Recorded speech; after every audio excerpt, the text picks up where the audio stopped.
My media product uses generic horror genre codes and conventions.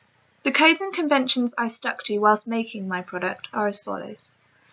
In my product, I use a female protagonist who is portrayed as a damsel in distress type.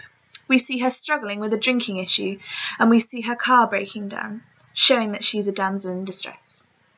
At the beginning of the product, we can see the girl obviously in some sort of trouble as she's having a heated telephone conversation.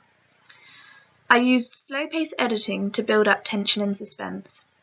To begin the sequence, I used a range of establishing shots to set the scene and give the sense that we are watching the girl. I focused on one character, making it personal, as if we were getting to know her. I used point-of-view shots, such as we saw the girl's point of view when she was driving the car.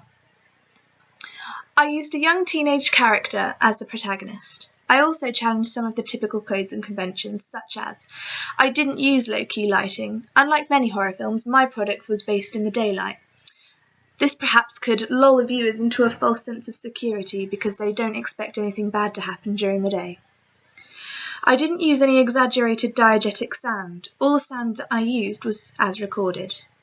I used soundtracks to build tension instead.